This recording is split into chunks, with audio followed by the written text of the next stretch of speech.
Ele vai soltar agora um VT, quero que você preste bem atenção, porque é um assunto, você fala, poxa, nós estamos passando por uma época tão difícil, né, padre? E muitas vezes as pessoas não falam de algo que está acontecendo sempre no nosso meio, sobre o assunto da obsessão. Dá uma olhadinha nesse VT e o padre volta a falar com você.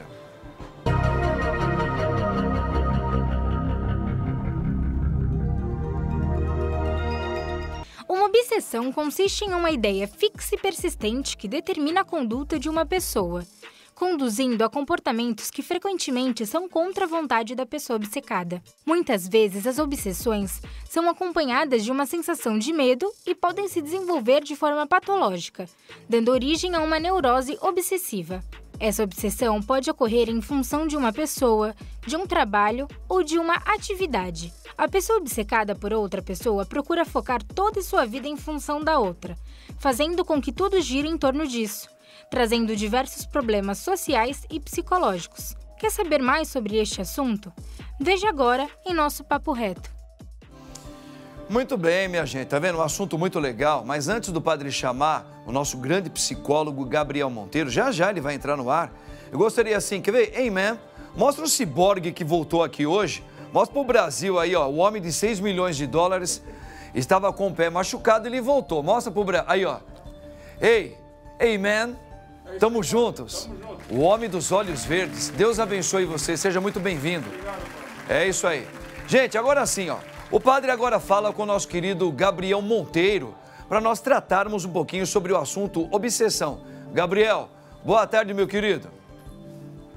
Boa tarde, padre. Tudo bem? Tudo bem, graças a Deus.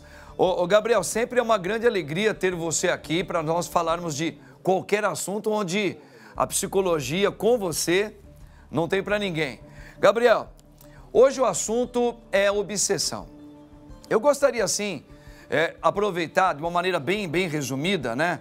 Como que a psicologia define de uma maneira muito simples, né? Uma pessoa obsessiva, ou a obsessão, melhor dizendo.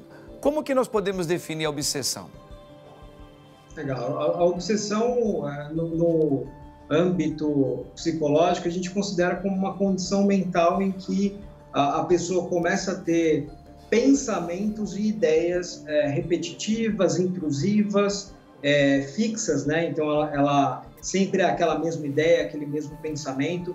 Muitas das vezes são pensamentos até involuntários, né? A pessoa não quer pensar nisso, mas aquilo é muito frequente para ela, né? E esse tipo de transtorno, ele pode gerar transtornos graves, como, por exemplo, o transtorno o TOC, né? Que é o transtorno obsessivo compulsivo, que já é uma área em que você liga tanto a obsessão quanto a compulsividade, que é muito característico você ter essas duas propostas, uma muito mais emocional, mental, e a outra mais de comportamento, que seria a compulsividade, né? Legal. Mas dentro da ideia da obsessão, é isso que tem que ficar bem claro, é um pensamento intrusivo, repetitivo, e que geralmente está permeado ou por medo, pensamentos, sentimentos de medo, ou por posse, sentimento de posse. Tá, e isso daí é algo que todos nós, seres humanos, nós podemos herdar isso daí se desenvolve com a idade mais em uns do que em outros, ou é uma doença, é um desvio. Você falou um transtorno, mas isso pode vir já desde a gestação, na barriga da mãe, né, e depois se desenvolve, ou por causa de algum trauma. Como que a gente pode diagnosticar a sua nascente, né? Ele pode já ser herdado por uma obsessão que um pai tem, o avô teve? Sim, na verdade, essa questão, as causas possíveis da obsessão, a gente pensa em algumas áreas específicas, né? Então, tem a área psicológica, áreas ambientais, que é o ambiente em que você vive e tudo mais, onde a história realmente que você vive no teu dia a dia, e também a genética, né? Então, genética é o que a gente sempre tenta entender e perceber do paciente que vem com transtornos de obsessão, entender se na história familiar dessa pessoa existe alguém que tem algum tipo de transtorno de ansiedade ou alguma história de obsessão passada. Isso, sim, então a gente considera como uma das possíveis causas de uma obsessão. Mas também, por exemplo, na parte psicológica, a gente coloca como um validador, né, de uma obsessão, traumas, né? Então, acidente, morte de pessoas próximas, abusos que sofreu, né? E o ambiente mais é a questão de se o trabalho está muito estressante ou o ambiente familiar é difícil, a estrutura familiar não é boa, relacionamentos abusivos, tudo isso pode ser um desencadeador para se transformar num pensamento obsessivo. Perfeito. Nós fizemos a abertura, Gabriel, falando no VT, mostrando que existem alguns tipos que esta obsessão pode dirigir um ser humano, né? Ou obter coisas, ou ter uma obsessão pelo trabalho, uma obsessão pelo filho, uma obsessão pelo ser humano. Às vezes não é nem parentesco. E aí tem uma pergunta que eu já quero colocar para você. Já coloco para você, para a gente responder logo depois do merchan que nós vamos fazer. A pergunta é o seguinte: existem algumas pessoas que a gente percebe que tem alguma obsessão por uma outra pessoa, às vezes não é parente, não é nada. Por exemplo, às vezes por um padre. Eu sou um padre e a gente percebe que existem algumas pessoas que elas têm um comportamento estranho e acaba perseguindo você, estar onde você está, descobre onde você está, mas durante muito tempo te persegue. Eu até me lembrei daquele fato de John Lennon, que foi assassinado por aquele rapaz que tinha uma obsessão, a histórico dele, ele tinha uma obsessão pela vida e a pessoa de John Lennon. Então, a pergunta que eu quero fazer para você é o seguinte: quais são os principais, apesar que você chegou a colocar, mas quais seriam os primeiros sinais de que uma pessoa pode estar sendo obcecada por uma outra pessoa? E quais são os cuidados de quem está percebendo isso, ou deve perceber, que tem que ter? Mas já eu passo essa bola para você, porque antes o padre tem um recado importante. É isso aí, gente. Profissional, que é um psicólogo de mão cheia, hein? É o nosso querido Gabriel Monteiro. Ô Gabriel, meu querido, olha só, nós estamos aqui tratando com o nosso povo, em todo o Brasil, sobre o assunto obsessão. Você explicou muito bem, dentro da psicologia, dentro da ciência psicológica, a explicação sobre obsessão. Agora, uma pergunta que nós colocamos aí.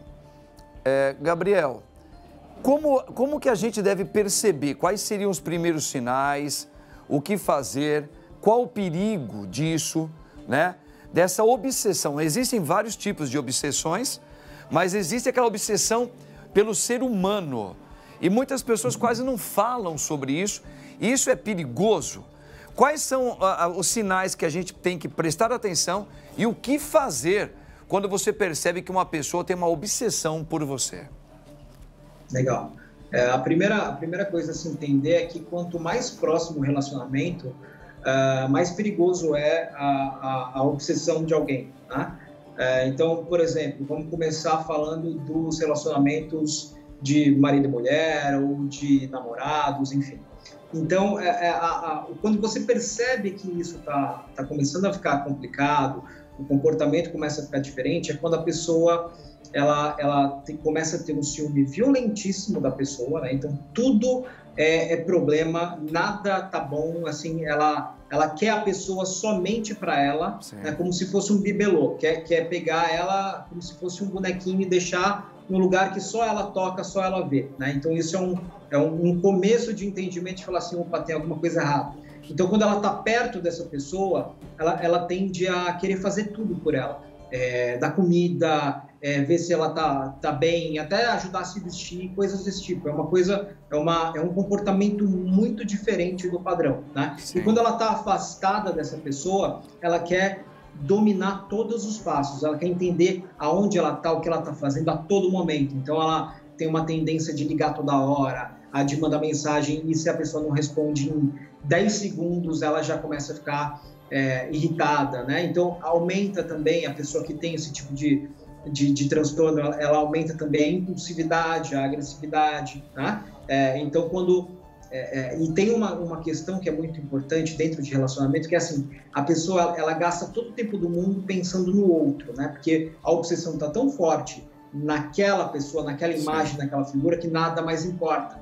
Então o que acontece? Ela sempre vai achar que aquela pessoa não está dando valor suficiente para o que ela está fazendo. Né? Então, por mais que... Por quê? Porque ela está dando uma atenção absurda para aquela pessoa. E aquela pessoa, a pessoa que sofre esse comportamento do parceiro, começa a ficar, assim, se sentir mal, se sentir, assim, sufocada, entende? Então, ela começa a ter algum comportamento de tentar afastar um pouco isso. E isso gera, na pessoa que tem obsessão, ainda mais uma agressividade, um pensamento de ela não me ama, ou ela está me traindo e assim por diante. Então, esses passos, esses comportamentos exagerados, já tem que ficar de olho, porque pode ser um começo, né? Sempre, tem muita gente, padre, que acaba entrando no relacionamento e não percebe esses padrões logo de cara, né? E esse é um grande problema, porque se você presta atenção na pessoa, logo que você está conhecendo ela e tal, você já começa a identificar algum tipo de comportamento nesse formato. Sim. E aí a ideia é que você se afaste o quanto antes, tá? Isso dentro de um relacionamento próximo. Agora, a gente tem muitos casos de fãs, né? De fãs que consideram aquele ídolo como a pessoa que nasceu para ser a pessoa com quem você tem que ficar, né? E aí a pessoa é o que você falou, padre, vai descobrir aonde você mora, vai descobrir seu número de telefone, vai ver onde você almoça e janta nos restaurantes para estar lá, para ficar de olho. São os famosos stalkers, né? Que a gente fala que é basicamente isso, é o cara que imagina que você tem o mesmo sentimento que ele tem por você e você tem por ele, você só não sabe ainda, né? Entendi. Aquela admiração, aquela coisa. Então isso é muito complicado, porque tanto no relacionamento próximo quanto nesse relacionamento afastado à distância, existe uma tendência de cada vez mais piorar, né? Então tem até uma tendência das pessoas cometerem algum ato agressivo, alguma coisa contra a vida da outra, né? E o mais importante, padre, também, que é legal deixar claro, a pessoa que sofre com a obsessão de outra pessoa acaba desenvolvendo uma síndrome do pânico, né? Porque ela começa a ficar com medo de ir para os lugares, de fazer as coisas e tal, porque ela sempre vai achar que tem alguma pessoa seguindo ela ou que aquela pessoa específica está no entorno. Então, é complicado para ambas as partes. Entendi. Bom, então a gente percebe que tem alguns graus aí, né? Então tem essa obsessão que ela pode ter um grau X, uma obsessão num grau 2 e aquela mais ao extremo, que pode chegar a levar até a morte, né? Pode até matar, para falar, bom, é uma maneira de eu ter, ou eu possuir, ou chegar perto, eu fiz algo por aquilo que eu sempre quis. Então é algo que a gente tem que tomar muito cuidado. Agora, assim, para a gente, o nosso tempo é curtinho, agora me diz uma coisa, quais seriam caminhos, e tem tratamento para quem tem essa obsessão? Por exemplo, uma criança, quando é que você começa a perceber que uma criança, ela já tem sinais de obsessão, seja ela em qual setor for, tem tratamento? Sim. Na verdade, o tratamento mais comum que a gente faz dentro de obsessões são um tratamento de transtorno obsessivo compulsivo, né? Que aí é mais direcionado, padre, por exemplo, comportamentos de higiene, ou de arrumação, ou de aglomeração, né? De acúmulo de objetos. Enfim, coisas né? todas. Isso, ficar acumulando coisas na casa, que você não consegue nem andar direito, porque está cheio de coisa. Isso daí é mais comum de acontecer. Sim. E é um tratamento mais direcionado, porque a gente faz um tratamento tanto psiquiátrico, que precisa de medicamento, quanto psicológico, que precisa entender esses tipos de pensamento e trabalhar para modificar o pensamento padrão, né? Porque é o pensamento que gera todo tipo de transtorno. E agora, na obsessão propriamente de pessoa e tudo mais, o tratamento é igual, é a mesma área de psiquiatria mais psicologia, mas é um tratamento muito mais profundo, porque a gente tem que ver até se a pessoa também não tem traços dentro do caráter dele, dentro da personalidade dele, de uma psicopatia, né, de uma sociopatia. Então, é um pouquinho mais profundo, é um pouquinho mais difícil. E outro, mais difícil ainda, geralmente quem tem uma obsessão de relacionamento ou de pessoa, geralmente não procura ajuda, né? Geralmente a pessoa não quer procurar ajuda. E aí as crianças, que nem você falou, padre, criança é mais específico de arrumação, de cor, de higiene, esse tipo de coisa. Entendi. Então os pais têm que começar a ver o comportamento diferente do filho. Entendi. Então, se ele quer tudo arrumadinho, se ele fica irritado, se tem algo fora do lugar, e ele precisa arrumar de qualquer jeito, né? Tá. Então, qualquer tipo de comportamento que gere uma ansiedade maior na criança, os pais têm que ficar de olho e aí buscar um tratamento, tanto psiquiátrico quanto de terapia psicológica. Perfeito. Ô, Gabriel, só mais essa pergunta bem rapidinho, né, que eu já estou com o merchan aqui do lado. Ó, podemos falar que as pessoas podem ter uma obsessão por comida? Também existe ou a comida ela já não entra como uma obsessão? Sim, a gente pode considerar como um transtorno de ansiedade obsessivo o comer compulsivamente, né? Só que aí a gente entra numa outra área que é a compulsão por comida, que é geralmente, por exemplo, você tem um pensamento obsessivo de algo negativo, de certa forma, ou com medo de certa forma, e você desconta na comida. Então, o comportamento compulsivo é através da alimentação, né? Para sentir um prazer momentâneo, alguma coisa do tipo. Entendi. Bacana. Olha, Gabriel, maravilhoso. Esse assunto, ele discorre, hein? Isso aí daria pra gente falar muita coisa. Mas já foi legal, porque já deu para pegar bem assim o quadro sobre a questão da obsessão. Vamos ficar atentos, né? Olha, Gabriel, grande abraço para você e até a próxima, se Deus quiser, meu querido. Tamo juntos. Tamo juntos. Tchau, tchau, gente. É isso aí.